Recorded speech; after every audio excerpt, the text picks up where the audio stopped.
Ora bem, dia 4 de março, creio eu, se não for vocês emendam-me. Tenho ali o computador desligado, nem dá para olhar. Mas acho que é 4, quase meio-dia. A câmara de reflexão hoje estava a funcionar muito bem. Muito bem. Até dava gosto de estar ali a refletir. Pois aquilo é uma câmara de reflexão. E pronto, e cá estamos novamente com pedalada. Aqui a dar umas pedaladas para ver se a coisa vai, mas vamos lá ver. Ontem eu estava para aqui a falar, todo entusiasmado, e de repente isto, PEC, desapareceu. Devem ter dado por isso os que me estavam a seguir e que eu agradeço, porque conforme vou falando, vou-me distraindo deste esforço de pedalar e aguento aqui mais uns tempos. Mas como ando muito congestionado, é difícil falar, pedalar, respirar, só para a boca, tudo ao mesmo tempo. Bem, pedalar não é para a boca, embora isto seja mais uma boca do que outra coisa. Porque pedalar a sério seria... mas isso não pode ser. É assim devagarinho, que é para ir entretendo. Na Câmara de Reflexão, eu estava ali a refletir sobre um assunto que muitos dizem, que se dizia no início da pandemia, isto veio para mudar o mundo, e depois da pandemia o mundo vai ser outro, completamente diferente. Bom, o depois da pandemia é que esse depois cada vez está a demorar mais tempo a chegar, mesmo com vacinas, com tudo, por causa das variantes, não é? Digo eu, que não sou nenhum comentador pela verdade, desses dos grupos, pela verdade que, como sabem, são pessoas que antes das coisas acontecerem, eles já sabem tudo sobre essas coisas. E verdade é apenas aquilo que eles dizem. Juristas pela verdade. E quando eu pensava que a própria lei já devia definir a forma, enfim, de aplicar a justiça, ou das pessoas se regerem, das pessoas agirem, das pessoas reagirem, etc. Mas não, portanto, uma coisa é a lei, outra coisa é a verdade. Juristas pela verdade, muito bem. Médicos pela verdade. Bom, já se viu o que é que aconteceu com a senhora que dava cara a esse grupo. E depois jornalistas pela verdade. Só o nome aplicado a jornalistas é uma coisa completamente pretenciosa. Porque isso quer dizer que quem não é do grupo é jornalista, mas não pela verdade, pela mentira. Pois a mim parece-me exatamente o contrário. Parece-me que a verdade é que é mentira e que aquilo que eles dizem que é mentira é que pode ser verdade. Porque quando há dúvidas a gente nem sabe se é verdade. Sabemos que é melhor ir por aí, pois uns vão... É a tal história, isto foi uma coisa que nos fez a todos pensar hoje assim, para a semana pensar ao contrário. Porque pensámos que era melhor ir por aqui e epá, está a dar mau resultado. Não vale nada por aí. Não é? Imaginem que alguém nos pergunta como é que eu posso chegar à aldeia da verdade. Não sei se existe alguma com este nome. No livro que eu escrevi, O Grande Amor da Minha Morte, existe a Vila Séria. Também era um bom nome, a Vila da Verdade, mas pronto. Fica para outro, como estou a escrever mais 2, irá aparecer. Olha, já me ajudaram hoje a arranjar o local onde se passa esta história. O que eu estou a escrever agora que é o ensaio sobre a estupidez e que tem a ver, em tempos de pandemia, com as eleições para a presidência da República. A história passa-se nisso. E vai atrás, etc. E vai à frente. Mas dizia eu, se alguém perguntar qual é o caminho para a aldeia da verdade, a gente pensa, olha, o caminho é por aqui, e depois vira à direita, e vai em frente. Mas, entretanto, aconteceu qualquer coisa, o caminho abateu, qualquer coisa, não é? E vem outra, e a gente sabe, vê, epá, isto abateu tudo. E se mais alguém perguntar, a gente diz, epá, o caminho é em frente, mas depois não vira à direita. Continua em frente, vir para não sei para onde e depois volto para trás. E é para contornar aquilo. Portanto, aquilo que a gente disse hoje, como verdade, amanhã não é.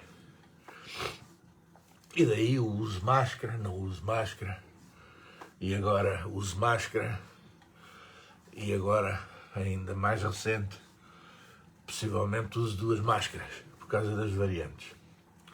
É natural, na minha opinião, que essas coisas aconteçam. O que não é natural é depois daquilo que Portugal passou no mês de janeiro e grande parte do mês de fevereiro, com 300 e tal mortos por dia, 16 a 7 mil infectados por dia, um pandemónio de ter que ser necessário vir médicos e enfermeiros do estrangeiro para apoiar os nossos serviços que estavam a arrebentar para as costuras. O que não é natural é que depois de tudo isto ainda haja gente que acredite que o vírus é mentira, que é uma invenção para lhes cortarem a liberdade. E depois põem-se dentro de um restaurante em Lisboa uma dúzia de acéfalos virais, portanto, acéfalo em relação ao vírus, a gritar liberdade, liberdade. Eu queria vos ver, cambada. Era no tempo da ditadura fazerem isso. Agora, epá, eu cheguei a ver nas imagens de uma criança lá dentro, levada pelos pais. Bom, enfim, esta gente realmente não vai mudar. E os outros vão, e nós vamos mudar, e a política vai mudar. Eu disse política, de propositado. Já que há 2 pessoas, são 2, pelo que eu vi. Não, acho que são 2, ou então é 2 vezes a mesma pessoa, não sei. Mas que todos os dias dizem, não falo de política, falo, não se diz e daquilo. Um é uma senhora e o outro não, são 2, porque um é um homem e o outro é uma mulher. Quem não gosta não ouve. Não é? E para falar daquilo que essa gente quer, façam uma coisa e falem erros. Não é? É engraçadíssimo isto. Não falo de política. Mas eu não faço outra coisa. Tudo é política. Quase tudo. Quase tudo. Mas pronto. Dizia eu que... Será que a política vai mudar? Não sei. Eu às vezes ponho-me a ver. Há pessoas que lançaram negócios uma semana antes da pandemia ser declarada. Há um caso aqui que eu conheço. Outros começaram a atividade a 1 de março e aquilo, pum, fechou logo a seguir. E há por aí umas pessoas que se intitulam liberais e que acham que o mercado deve tomar conta dele e tal, o Estado não deve mexer em nada, etc, etc. Eu acho que isso é tudo muito bonito. Mas quando há tragédias como a que estamos a passar, depois vamos bater à porta das empresas. Olha, lembra-se, o Estado deixou fazer como quer, não regulou as coisas, deu-vos máxima liberdade. Agora o senhor faz favor, olha, vai ser solidário com este que teve que fechar o ginásio, com aquele ali que teve que fechar o restaurante, com aquele ali assim. que também teve que fechar o negócio. O café. Não vai para não. Pois terá que ser o Estado. Mas o Estado terá a ser solidário? Essa é a minha dúvida. A minha dúvida é salvar a TAP. Eu não estou a dizer que sou contra a que se salva a TAP, atenção. Porque eu acho que Portugal deve ter a TAP, mais que não seja, olha, por sentimentalismo, mais que não seja por isso. Pode ser mais pequenina, pode ser uma TAPzinha, uma TAP de língua portuguesa. A língua portuguesa inclui os países onde há muitos portugueses, como França, não é? Estados Unidos. Inclui isso, quando eu digo língua portuguesa. Salvar a TAP, o gigante, ou salvar a maioria da restauração do país? Depois há alguns que não vale a pena reabrirem. Por exemplo, restaurantes, digo eu que não percebo nada. Sou eu a refletir. Portanto, nada disto é pela verdade, como dizem os outros. Não, são dúvidas que eu mando, depois a gente reflete. Há alguns restaurantes em sítios cujos clientes, à hora do almoço, alguns até só funcionavam à hora do almoço, cujos clientes, à hora do almoço, são totalmente as pessoas que trabalham naquela zona, alguns não vão reabrir, porque as pessoas não vão voltar a trabalhar naquela zona. Em muitos casos vão ficar eternamente, vão ficar para sempre em teletrabalho. Porquê? Porque o teletrabalho compensa. O teletrabalho compensa, primeiro, a empresa. Porque se tinha que ter instalações, por exemplo, para 200 trabalhadores, passa a ter que ter instalações, sei lá, para 20 trabalhadores. E uma sala de reuniões, onde de vez em quando e tal. Se quiser reunir os 200, uma vez por ano, aluga a sala de um hotel. Não precisa de ter espaço físico. Portanto, vai ter muito menos despesas. Vai ter menos despesas que aquele cafezinho da manhã que serviam aos trabalhadores, os que serviam. Estou a falar naquelas empresas a funcionar com civilidade. Epa, empresas civilizadas. Pois, porque há empresas civilizadas e empresas orangotango. Toda a gente sabe isso. Não é? É só força, mas mais nada, não é? Portanto, as empresas civilizadas que fazem isso vão ter muito menos despesas, menos lucros. Isto vai também fazer com que aquelas empresas de limpeza possam ter menos clientes. Porque se a empresa tinha, por exemplo, 500 metros quadrados para limpar, passa a ter 50 metros quadrados, ou 100 no máximo para limpar. E isto representa menos gente. E representa mais transporte daqui para ali. Porque uma coisa era pôr uma pessoa para limpar num prédio e ficar lá o dia inteiro. Trabalha a limpar, outra coisa é lá ir limpar aquilo numa hora, depois tem que ir pôr noutro, não é? Portanto, tudo isso vai mudar. Vai mudar para melhor. Se calhar as pessoas, algumas pessoas que podem fazer teletrabalho, e hoje muito pode-se fazer em teletrabalho, vão começar a pretender ter casas onde tenham um espaçozinho para trabalhar. É? Quarto para eles, quarto para os miúdos, 2 e tal. E um escritóriozinho pequenino.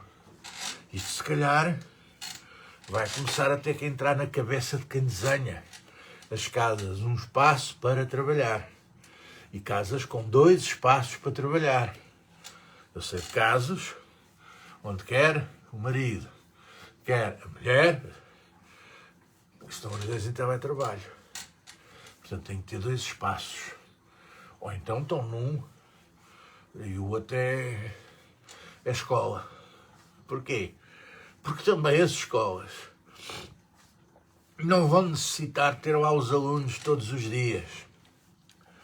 podem ter, estou a pensar, com a mesma escola ter mais alunos, com horários, por exemplo, a semana em vez de ser 5 dias, seja 4.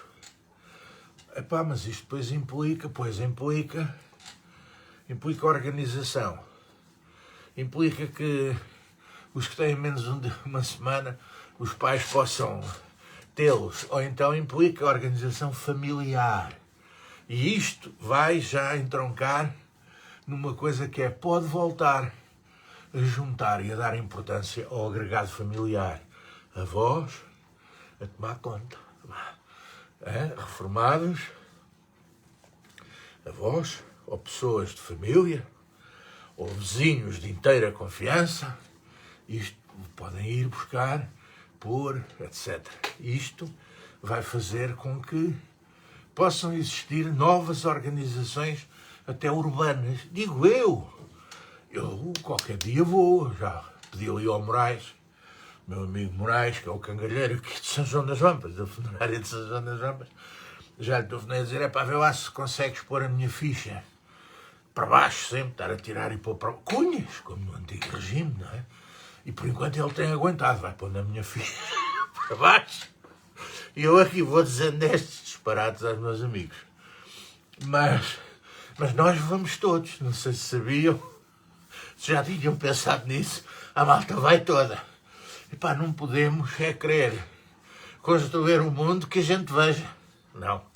A gente tem que tentar participar na construção do mundo que a gente já não vai ver. Mas que os outros cá ficam vejam. E que seja um mundo melhor. Não esta porcaria que andamos a fazer. Não esta coisa de alarvos como esses novos partidos que andam para aí a aparecer de extrema-direita. Castração química. Epá, desculpem lá, começam na castração química e vão acabar nas mãozinhas fora aos ladrões. E há muita gente que poderá estar a dizer isso é que era bom de fazer e tal. No dia em que fizerem isso assim, meu caro amigo pensa assim, alguém que não gosta de si vai inventar uma calúnia a seu respeito. Pimba! E quando um dia se descobrir a verdade, você já é maneta há muito tempo. As coisas irreversíveis não podem ser dadas nunca como pena. Nunca. Faz parte do ser humano. A pena é para reabilitar. Não é para castigar. É uma pena de castigo, cuja finalidade, que é um castigo, a pena, mas o objetivo da pena não é castigar. A pena que é um castigo, mas o objetivo é reabilitar. Reabilitar. E, portanto, não pode haver penas definitivas. Um dia vê-se que não era, olha, o gajo ficou, afinal não foi ele. E agora? Pois, meus amigos, e agora digo eu, e vão fazer o mesmo por vingança a quem lhe deu aquela pena. Isto nunca mais parava. Não pode ser assim. E as pessoas têm que pensar 2 vezes antes de ir atrás dessas palermices que ciclicamente aparecem. Palermices, aquilo são palermices. São objetivos egoístas, egocêntricos. Aquele género de pessoas, e sabem do rapaz que eu estou a falar, se lhe dessem, por exemplo, uma chance no futebol, nunca se metia nisto. Para ser conhecido no futebol, pois, se o pusessem como aí presidente de um clube, onde pudesse botar faladura e ser o centro das atenções, nunca se tinha metido nisto. Pensem lá no que eu estou a dizer e vejam. E vejam. E não vão atrás dele. E não vão atrás disto, não vale a pena. Vale a pena é pensar, meditar. Vale a pena meditar o que é que pode vir a ser o mundo. E vale a pena, porquê? Porque se a gente o conseguir imaginar melhor do que é hoje, e podemos ter alguma esperança de que ele venha a ser melhor do que é hoje, e possamos até dizer, epá, eu já não estou cá, mas vou colaborar para que ele seja melhor do que é hoje. há uma coisa que eu vos garanto. É que a gente vai ter um bocadinho mais pena de se ir embora. Mas vamos satisfeitos por ter deixado um mundo melhor. E não com um peso enorme na consciência, com uma revolta de termos tido tantas oportunidades deitadas para a porta fora. Desde 1974 até agora, temos deitado tantas oportunidades. Parece aquilo do Coretacho que eu faço, que uma das categorias é taxa de janela aberta, que é para deitar fora. Quando o taxa é tão mal, normalmente desses são os que eu faço, que tenho que ir para a janela fora. A gente tem deitado tanta oportunidade para a janela fora. E depois, em vez de darmos malandro, que perdeste a oportunidade, malandro, que não fizeste nada para puxar os outros, para que as coisas melhorassem, malandro, que ficaste sentadinho, caladinho, malandro, que não querias falar de política, não é? Em vez de fazer isso, não fazemos. De uma forma cobarde, viramos contra o 25 de Abril. Desde o 25 de Abril, o que é isto? Como se antes fosse bom. Porquê? Porque na nossa consciência sabemos que a partir dessa data podíamos ter feito um país maravilhoso na Europa. E não temos feito. E não temos colaborado nesse sentido. E temos votado nos mesmos. Desculpa lá. Se eu um dia der um murro no ninho de vespas e depois para acabar vou contar uma história muito engraçada que me aconteceu na Guiné com o ninho de vespas. Se um dia der uma murro no ninho de vespas e sair lá com a mão toda picada, cheia de ferrões, eu vou experimentar outra vez dar um murro no ninho de vespas para ver se me acontece o mesmo. Já sei que me acontece o mesmo. É como andar a votar sempre no mesmo. Agora o pior, não muda o voto sempre no... Eu, desde coisa, que voto sempre dos mesmos. Isto não é futebol, amigos. É política. E as eleições de 4 em 4 anos, é para se poder mudar. Poder dizer, tu não fizeste o que prometeste, agora vou à procura por este lado. Não é? E mudar não é mudar para pior. Não é mudar para esse rapaz que aí vem dizendo com propostas que nem antes do 25 de Abril tinham lata de as propor. Não é mudar para pior.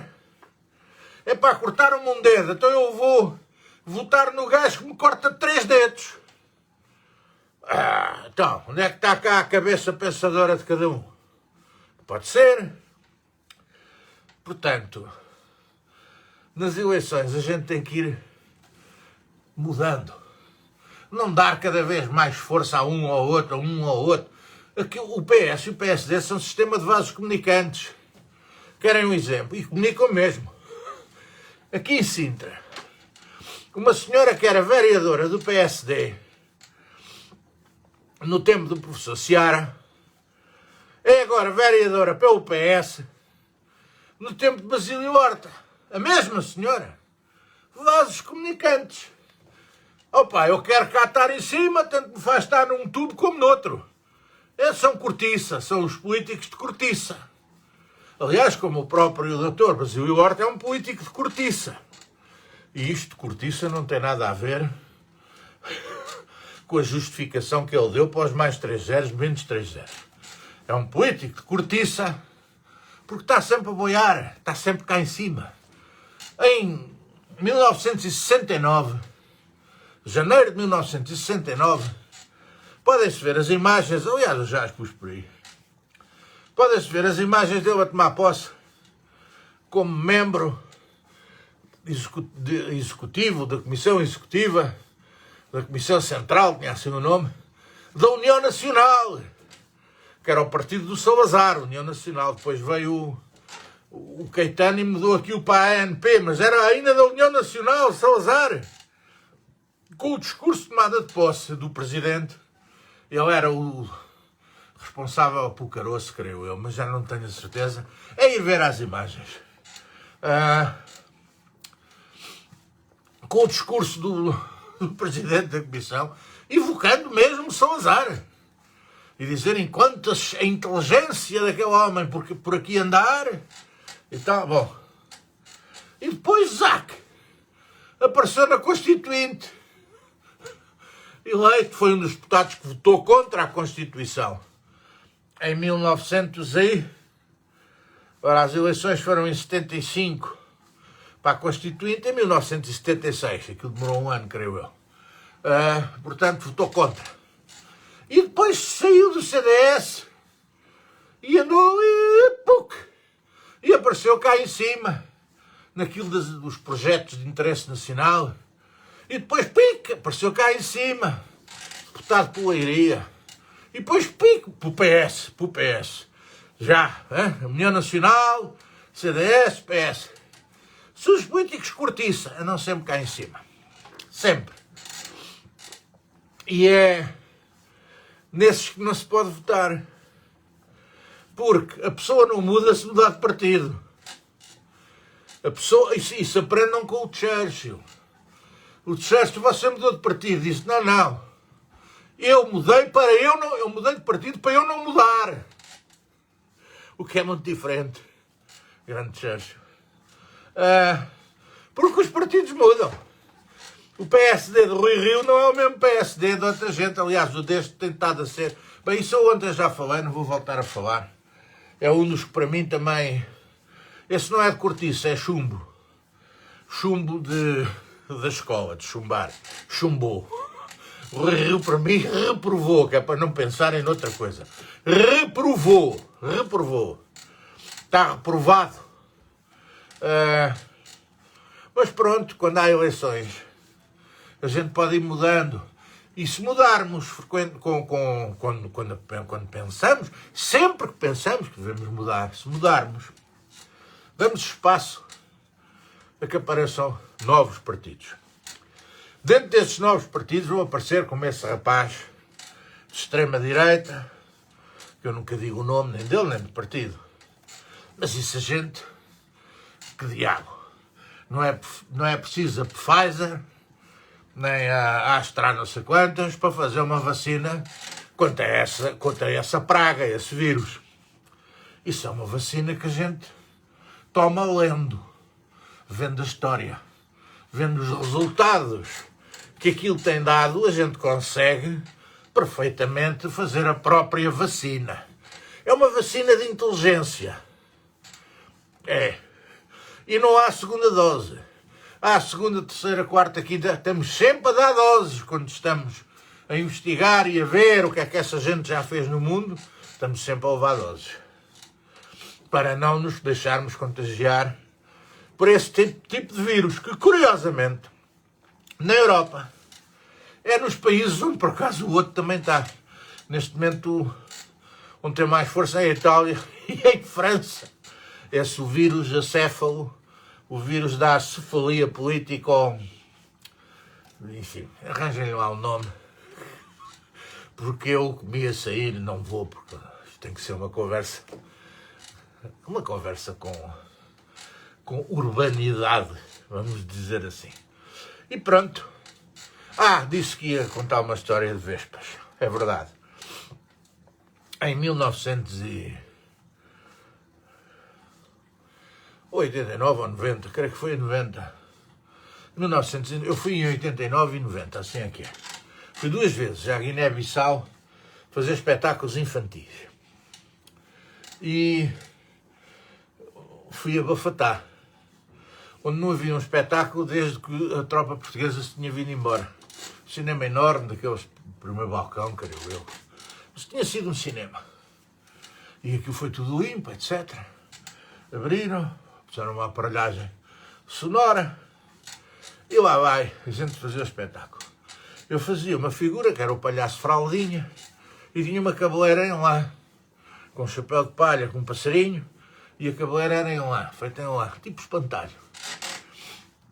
Com o calor que fazia, eu evitei ter a cabeleira na cabeça até ao último segundo para entrar no espetáculo.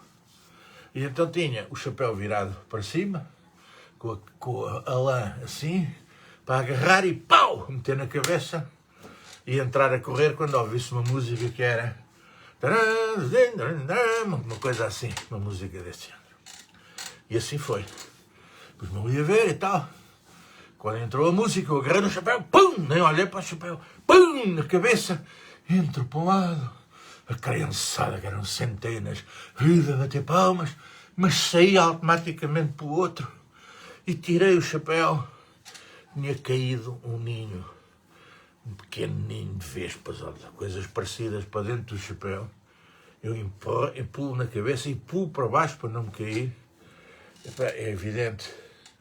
Passei para o outro lado a fazer assim, e mais palmas, e depois lá tirei aquilo, voltei a pôr, fiz o espetáculo, e no fim do espetáculo tinha a cabeça, parecia algumas estradas aqui do Concelho de Sintra. Era só pum, pum, pum, pum, pum, pum, pum. Levei uma data de picadelas, de vespa na carola. Foi para aprender. É evidente, é como a questão do voto. Nunca mais voltei a fazer isso, ainda andei por lá 15 dias e nunca mais, em nenhum espetáculo, e tinha 2, 3 espetáculos por dia, nunca mais fiz isso. Ainda fui a muitos sítios da Guiné. Eu só não fui a Bula. E ia por aquela. Foi um bom tempo. Recordo-me ainda. Até me lembro do nome do motorista. Havia 2 motoristas que levávamos, íamos em 2 UMMs. Um deles chamava-se Domingos, creio eu. Domingos. Eram guineenses. E num dia que foi o Adido Cultural Português também, foi mais um carro da Embaixada, e o senhor que conduzia esse carro era o senhor Carlos, ainda me lembro do nome, que nessa altura já estava na Guiné, em 90, já estava na Guiné há 40 anos, para aí. E nunca se quis vir embora, antes e depois da independência, e dava-se bem com toda a gente. E como diria qualquer pessoa que pense bem, era um grande português, porque os portugueses são assim. Até amanhã.